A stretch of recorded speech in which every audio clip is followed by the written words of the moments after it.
ang inyong tulay sa himpapawid ng serbisyo publiko. Ang Presidential Broadcast Service, Radyo Pilipinas, Radyo Publiko. Radyo Pilipinas. Radyo Publiko. Kinilala ng pang-international at prestigyosong Asia Pacific Broadcasting Plus Awards 2025 para sa kategorya ng Government Streaming. Ito ay dahil sa epektibo nitong pagsasanib ng mga tradisyonal na media tulad ng telebisyon, radyo at print para masabayan ang mabilis na pag-inog ng mundo ng digital at social media tungo sa mas epektibong paghahatid ng mahahalaga at napapanahong mga impormasyon sa mamamayang Pilipino. Kinilala rin ang Radyo Pilipinas dahil sa patuloy na pag-akyat ng rating. Ngayon ay matatag sa pang-4 na pwesto sa Mega Manila ayon sa pinakahuling Nielsen Radio Audience Measurement Survey. At sa social media, nakamit ang mahigit 2,000% pagtaas ng bilang ng mga sumusubaybay sa Radyo Pilipinas page sa unang bahagi ng 2025. Patunay ito na ang inyong Radyo Pilipinas, Radyo Publiko ay tunay na kaagapay ng inyong pamahalaan sa paghahatid ng serbisyo sa mga mamamayang Pilipino. Mula sa aming lahat, sa ngalan ng inyong pamunuan at mga kawani ng Presidential Broadcast Service, kasama ang inyong mga himpilan ng Radyo Pilipinas sa buong kapuluan. Maraming salamat po sa inyong lahat, sa inyong pagtangkilik at pagkilala. Radyo Pilipinas. Radyo Publiko.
Yes, mga igala, may nga daw karatuturan o welcome din sa itong peraguban sa itong tulumanong tambayan sa Radyo Pilipinas. Kaupan niyo Armando Feniquito, mga igala. Yes, mga igala, no? Kamusta tang tanan diha? Karong panahon na, mga igala, no? I hope nata sa mga maayong kahimtang, mga maayong kahimtang, no? Bitoy, despite sa kalisod, mga igala, nga nitabo karon sa tuwang palibot, no? O, napatay mga nasinatian ng mga pagsulay, no, kapit lang. Karon bitaw mga igala, I don't know ha, pero despite sa mga nahitabo karon mga igala, no, nagyapon tayo mga makita nga mga malaumon, no, nga it will be better mga igala, no, things will be better mga igala, no, in the coming days, no. Okay, balo na ta mga katambayan, no, nga medyo naagit tayo mga kulian karon sa itong nasod karon nga na sinatiad, no. But anyways, mga katambayan, no, oy, pila ka adlaw na lang ba, no, ang Pasko, kuha na lang siguro mga kapin bulan o sobra bulan na lang mga igala, no, bago tayo mag-celebrate sa Pasko mga igala na. Pero pag nagkaduol lang December mga igala, pasabot na Pasko Fiesta sa Davao na. Okay, so kuha na po mga igala, daghan itong mga activities mga igala, and right now ganyan, no, during sa time nga nagdawat na sila og nagadawat og mga year-end bonus sa laing lugar. Nanaog sila diri sa Davao, grabe ka busy ang kuno Davao ato mga panahon na mga katambayan, no? Naghan yung kwan, batos naghanang nagayaw kay wala sila maparkingan diha sa kamo sa Ekulan. Nang di mo sa Ekulan, ganun po may salanang. Charing, si mo na siguro na andan nila mga igala, no? O bitaw, grabe! Sislag yaw-yaw. O di mo ito po di mo lahing lugar po di ay, para sa nang uban, no? Bitaw, tapos pagpaska fiesta mga igala, nakakita mga activities, no? Although si Mayor Baste mga igala, mayor mga siya, kay di na mga siya makapanumpa gito si Mayor elect Digong mga igala, di naman siya makapanumpa, kaya naman siya dito, nag-work from Hague man siya. So, requirement maganda ang oath taking. So, di naman siya kakuan. So, si Mayor Baste na ang si Vice Mayor-elect o karon mga gala, nag-assume siya, yung kuan ang succession, siya na ang mayor, no? Balik, no? But through succession siya ha. So, moto, dana sa nag-ingon mga gala nga, dapat kung maghimo daw kuno og kuan, maghimo og kaning activities, dapat dili ito nung og kanang kuan, dili ito nung og kanang weekdays.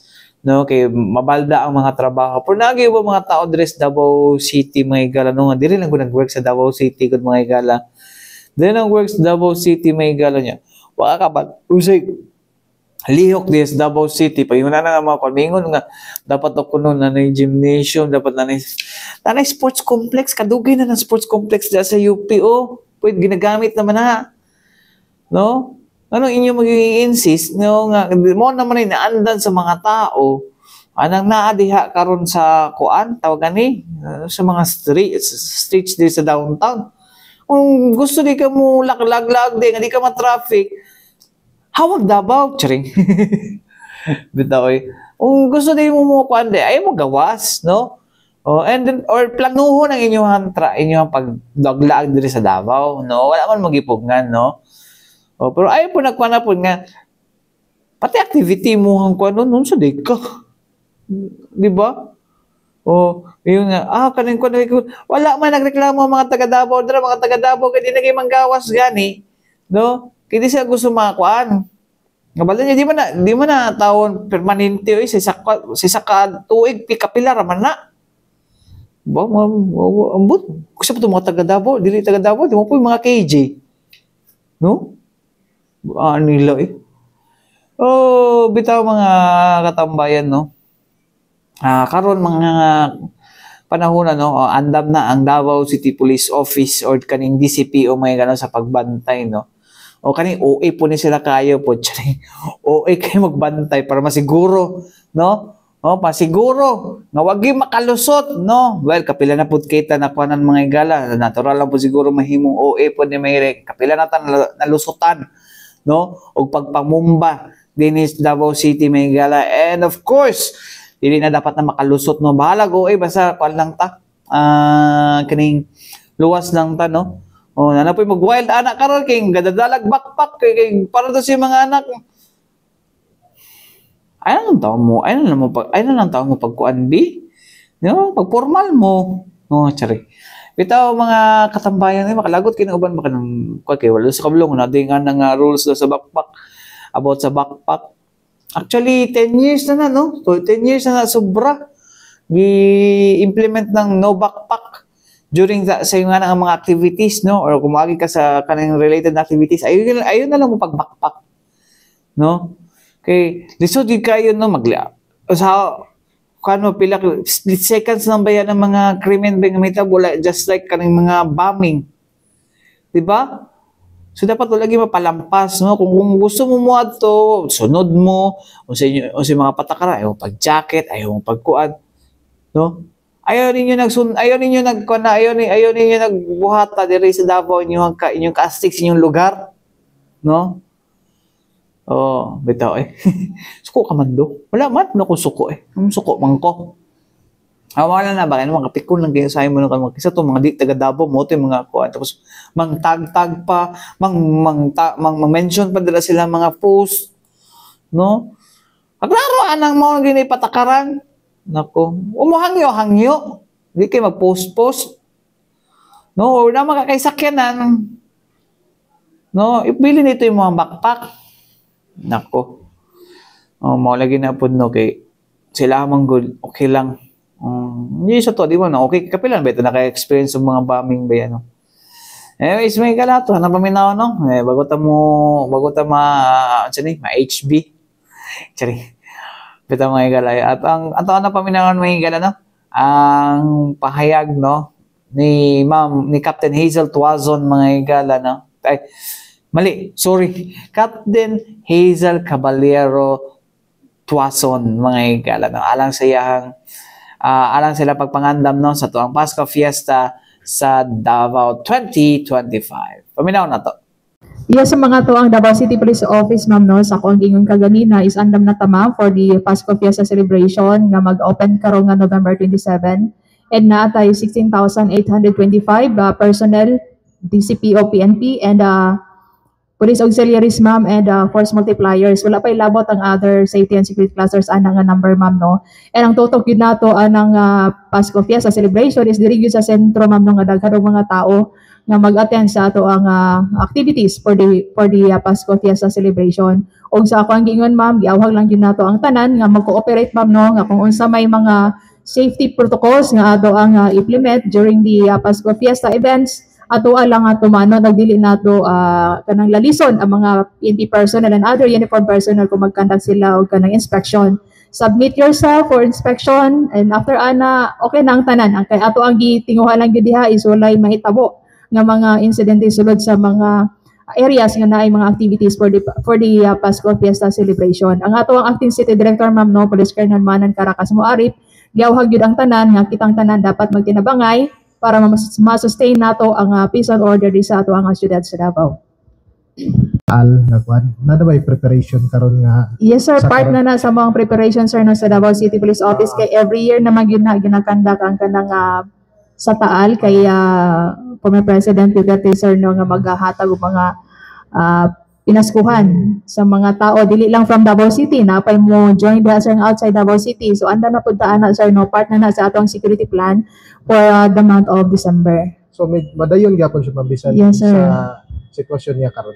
Yes, sir, madayon gihapon, sir, kay kada tuig naman yun siya ginabuhat sa pamilyang first family Duterte para sa katawan sa Davao City. And of course, wala pod gina kuan, sir, no, wala mamili og tao kung from Davao City ba or outside Davao City ang ginatagaan sa mga pinaskuhan. Okay. So far karon wala pa yung coordination meeting sa karon nga. Ang sa amo, sir, is nag-advance na lang ni sir for the Paskuhan sa Taal og security plan. Okay, just in case kung naay mga meetings, final meetings with regards to the activity, sir, anaara ang Davao City Police Office nga mag-attend in support sa programa pod sa atong local government unit kana nga sir, sa Taal. Kay expected na gyud na sa, sir, nga daghan kay tao moabot pa ganin na usahay sa uan ang linya ula. So anaagyo ang ato ang kapulisan, sir, no, wala tay pahuway ana actually from December 25 sunod-sunod na siya, sir. So walay pahuway, so ang ato lang hauhag dili lang pag linya lang, walay insert siguro kay mo na isa-usahay, sir, ba nga lalisan sa mga tao nga naglatarong og linya. So, mo ito mga igala, no? Ang pahayag ni Captain Hazel Caballero Tuazon, mga igala, no? Ang tigpamaba sa Davao City Police Office. So, mo ito siya, no? Around 16,000, no? Or more than 16,000. No? 16,800 ba ito kung nagkamali? No? Ang ipakatag sa Davao City Police Office, mga igala, no? Pukaan pa lang ni under pa lang ni silahan, no?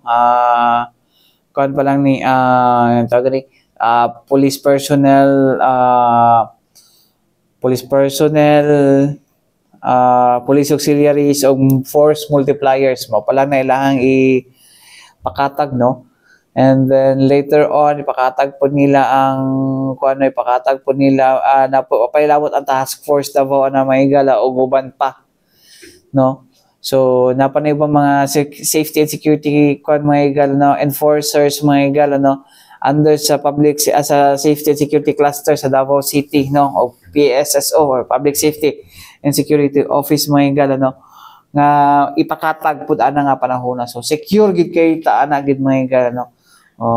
Unta gid, mga igala, tapakampante pud, no, kung na kinahanglan gid ang mga igala, kinahanglan gid ang tabang ninyo na, mga igala, no. Kinahanglan ng inyong kooperasyon diha sa tuang mga checkpoints, mga igala, sa tuang mga pag-entry na inspection, submit jud inyo mga kaugalingon, no. Kay lisod na gid kayo, mga igala, no, nga tawagan ni lusutan na pud ta dinhi. Dilibi gid basta lalim, mga igala, no, nga mabiktima ang kwanis, maigoy mo ang constituents. What if pamilya nimo, no, ang maigo, no, Katubay ang 2016 Rojas Night Market bombing mga igalan, ang uban ba na kuan ato na biktima? Katong mga dayo, o uban, no? Nanidiri sa Davao, gusto mag-relax, no? Nagpamassage lang, no? Di sa, di sa Rojas, no? Barbecue, kauban pamilya, pag muna dito yung last nila. Diba? Mo na ang kuan nato mga igalan no nga kinahanglan gyud nato na kuan mga igalan no pakusgan gyud nato ang security kuan mga igalan measures. No, di ba sa pagiging OA, no? Okay ra ng OA, okay ra na siguro ng OA no? Kaysa naman malusutan. Well, mo pa mga igalan no. Di po nato na malikayan pod nga mahimong OA po nato ang seguridad pod. No? Oh, kamo na lay pagkuan, kamo na lay kaning pag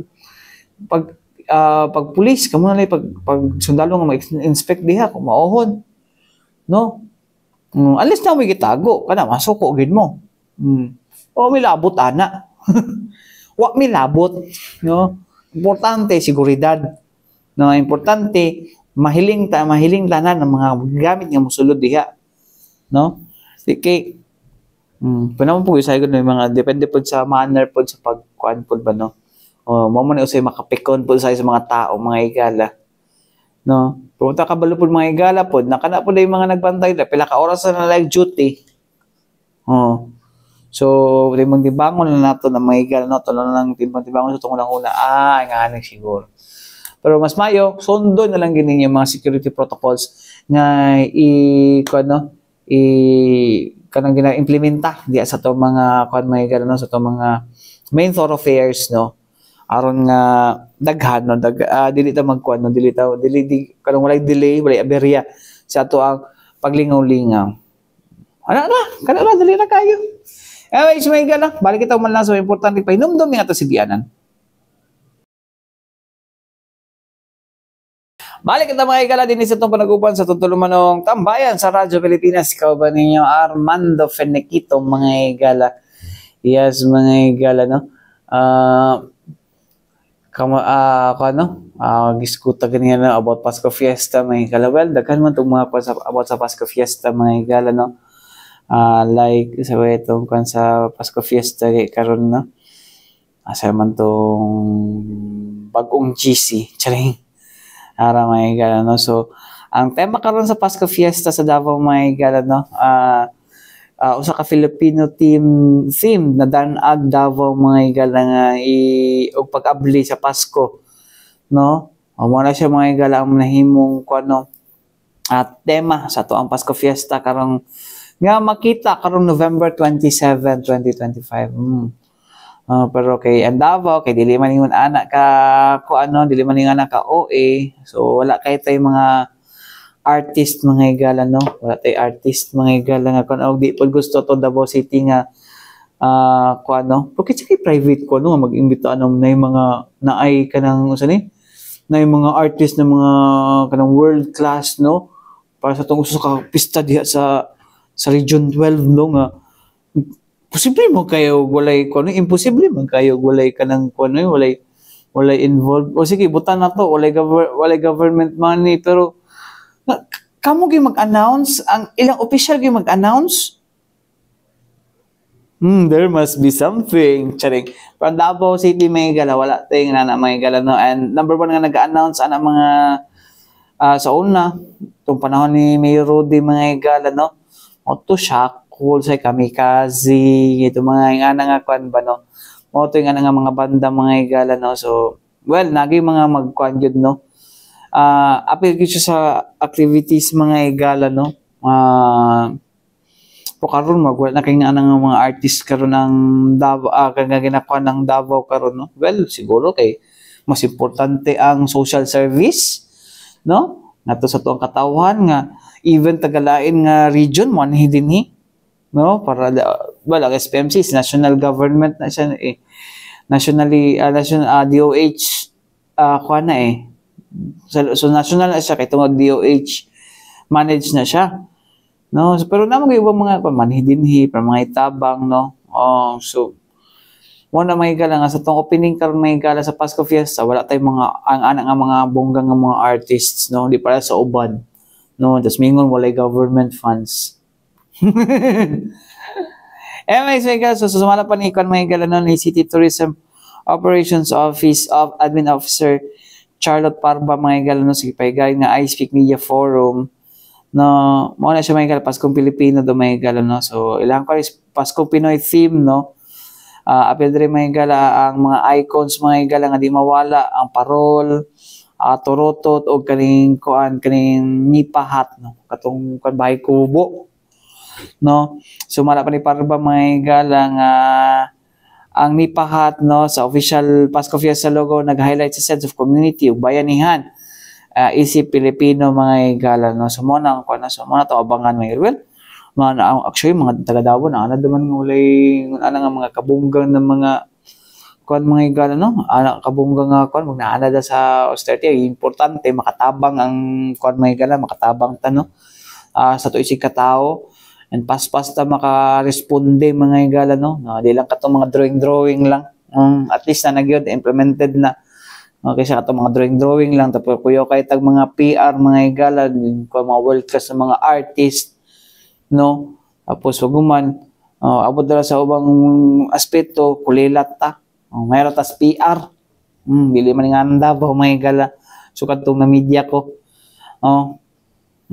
so mo na siya mga gala, no. Anyways mga gala din hita sa tuang iskutan ano about sa about aning mga monitoring sa tumukan, no, kaniya pila ka mga simana na ning kuan ano, nanatay bagong kuan, nanatay bagong commander sa 10th Infantry Division mga gala, no, sa katauhan ni Major General Alvin Luzon mga gala. O isa sa mga ginatutukan niya karon mga gala, no, buot gini nga may mong sustainable ang kining ginatawag nato nga unsa ni ginatawag nato nga pagiging insurgency free sa ubang mga lugar din siya. Ngayon gisakupan, no, especially Davao region mo ni pinakadako nila nga sakop mga igala, no, some parts of Bukidnon, Agusan del Sur, amo kun naba sa Agusan del Norte, no, napod sa Surigao del Sur at tapon na area pod, no, tapos napoy Bukidnon mo na Bukidnon, Sarangani, South Cotabato, magnapaata sila dira, South Cotabato na isa dira, no, Columbio, South Sultan Kudarat apil pod na. And I think 2nd district or 1st district sa North Cotabato. Apil po na sa ilahang kuan mga gala area of responsibility mga gala, no. So ang ginakuan lang karon mga gala ginamonitor, gusto nila i-monitor mga kay namo gyud mga kuan karon ng well. At nakita man nato no na di balik na po ang mga grupo sa una no nga ginaingon nga dunay link daw mga gala sa kining New People's Army, no. So medyo lantaran na po sila karon panahon na. So ang ginakuan karon sa kuan mga gala, no, nga ilang ginamonitor, no, kung sa baang scheme, no, okay. Kasi karon ang laban karon wala naman sa bukid na dire sa syudad, no. And basin magamit po na siya mga gala, no, aron nga mang-recruit, no, ug mobalik ang ilang pwersa sa mga kabukiran, no. So anyways mga gala ito maglangan ato na paminaw, no, Public Affairs Office Chief sa 10th Infantry Division na si Major Ruben Gadot. Paminaw na to. Dagan-dagan na po ng mga grupo nga naganaog din sa kuano, diri sa syudad. Yes, so true na ganina, no, ang unang marching order sa ato ang commander is ang i-dismantle, no, ning mga underground mass organization or commonly known sa amo sa military and sa PNP kining white area operations nga ginabuhat sa communist terrorist groups, no. So isa ni siya sa amo ang tanawan ron nga pinaka duol nga potential nga karon og resurgence or recovery efforts pinaagi sa mga sectoral front organizations or mga CTG affiliated or affected mass organization, no, sa legal, although more on ano siya legal offensive gini siya since dili man ni sila gid mga armed threat groups, but natay mga reports nga madawat, dili naman pud intelligence but mga reports nga nadawatan nga naay mga efforts na pud nga magpa-meeting and then na pud ning mga naginahinay na pud sila og kanang influence, no, or agitate sa mga communities o mga sectoral organizations nga gina-invite nila during sa meetings. So from here, natay mga coordinations, no, from dili lang sa security sector but other legal practitioners para lang gid matanawan nato ang mga legal implications ani. Although wala tay active NPA unit sa atong area, kay basically kini nga mga organizations nga underground organizations directly supporting ang ato ang armed threat groups, ang NPA in short. So in their absence, ginatanaw pa nato kung asa ni padulong ang ilahang support nga ma-accumulate, particularly ang logistical support, financial support, no. So ato ning gina-consult actually sa mga legal practitioners kay tungod natay existing nga balaod kini Anti-Terrorism Act of 2020 o kaning Republic Act 11479 nga sa iyang section 12 nag-ingon dara ang violation sa material support, no, billeting, tuluganan, kwarta ug ini forms of support nga subject po siya sa Terrorism Financing Prevention and Suppression Act of 2020 o 2012. So dili gid sila safe although tago sila sa legality sa ilahang mga kalihukan diri sa urban area, particular diri sa Davao. So dili lang sila magpakapante kay natay mga existing balaod, no, ang Republic Act 10168 ug ang Republic Act 11479, no, nga pwede sila masanksyon, no. Under that terrorism financing, no, na ang maximum ana is reclusion perpetua actually and life imprisonment pud siya sa ato ang Anti-Terrorism Act of 2020. Pag mapatunayan nga principal ka, pinaagi sa imong pagsuporta. So dili kinahanglan ikaw mahimo kang NPA nga moapil ka dito sa isa ka terroristic activity, no, basta mag-fall under sa ground sa terrorism is safe ka. Mahimo ka actually principal pud as if ikaw pud tong principal perpetrator dito sa isa ka terroristic act which can cause you a life imprisonment. Pag abot pud sa Terrorism Financing Prevention and Suppression Act of 2012, aside sa naa kay sanction dito from that material support, predicate offense pud ni siya actually ning funding sa terrorism. So in short, pwede i-freeze sa Anti-Money Laundering Council ang imuhang mga assets. So kung kabalo jud ka nga ginagamit na, halimbawa NPA mangayo sa tuwa og kwarta, sa una ang permi ginatubag sa tuwa sa mga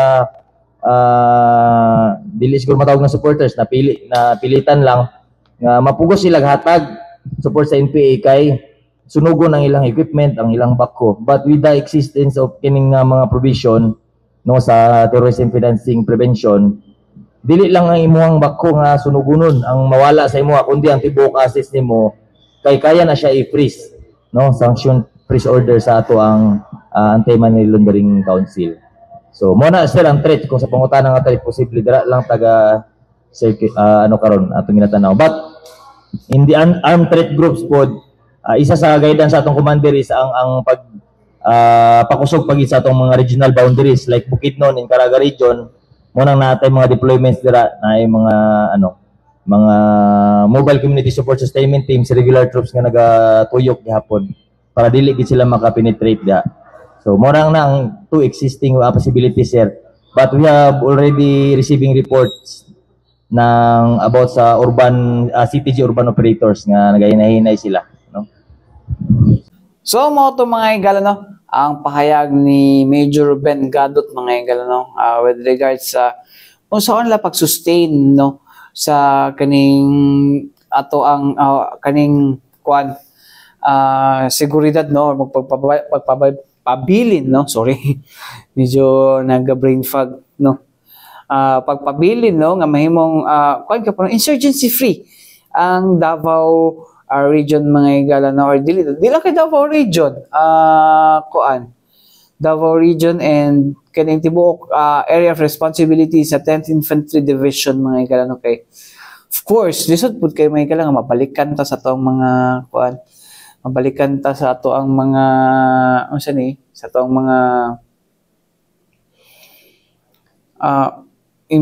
mabalikan ta sa mga NPA mga higala no, imbis peaceful na no, nanay bago nagpagong buhay ng uban mga mga higala no, kadre no, tapos nakita na nila ng mga higala no, kato mga nagbalik loob ng mga kadre kung saan kinabuhi nga dili na sila kinahanglan maglingi-lingi pa. Although naghapon nila na ilahang kasing-kasing mga higala no, sa mga pangitabo karon nagsakit ilang buot gihapon no, tinuod na no, and they're still fighting pero sa lahi na nga aspeto mga higala no, sa pakigbisog sa prinsipyo mga katambayan no.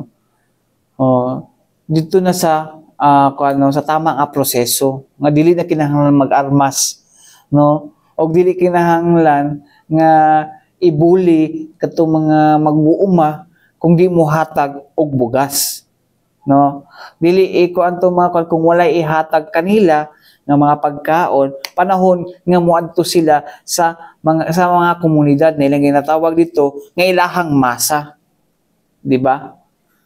Dili na imbis tabangan amo lang ginakuha na Ginoo natin yung mga former rebels ato mga makastorya pod mga higala ba no, nga moingon ba nga may ka ng mga grupuhan na kusuki mo human rights or pag ang mga NPA mga to dito haraso ng mga tao para hatagan sila pagkaon tapos di pag ipatug-anon no, or naiuban nila pangpara kay patug-anon bisag walay sala ilang buhatag sala hindi maayo no. So karon mga higala no, ato kasundaluhan very gyapon sila mga higala no, kining sila tawagan ni mga higala kanang sila ba no, kining padayon gihapon sila wala sila nagkumpiyansa kay naay posibilidad yun nga yun no, mabalik gining mga mabalik gini atong mga NPA no, mo na nga dito sila ma-exploit mga higala no, although gyud no nagintay makasuhan aning or naantay managot gid aning kaning mga anomalya sa flood control o uban pa nga mga ghost projects no, para makita gid nga nagi nasampulan nagi na sentensyahan lahi man kay di man flood control lang katumay no nakigbatok no sa krimen no illegal drugs no nang gi-control well mao na ang pagkaroon mga higala no, unta gid naging masampulan gid mga higala nga about anang corruption no, mao na ang panghinaot sa tanan no, nga wa na ma-exploit pa no, wala issue nga ma-exploit no, aron nga makita gid nila nga seryoso tong gobyerno actually seryoso gid tong gobyerno mga higala to fight against may higala no, to fight against corruption may higala. Siguro na hinayan lang siguro sa proseso mga tao sa ginabuhat po no, sa atong pero well kinahanglan maging due process no, due process man kita no, kay kung walay proseso sayang po ang atong effort kung pag-abot sa panahon ma-dismiss na po ang kaso no, due to some technicalities. So anyways may kanaday kong oras ang anan sa Tibok Pwersa sa DXRP Radyo Pilipinas, Radyo Publiko Davao, may galakoy na kauban Armando Finiquito.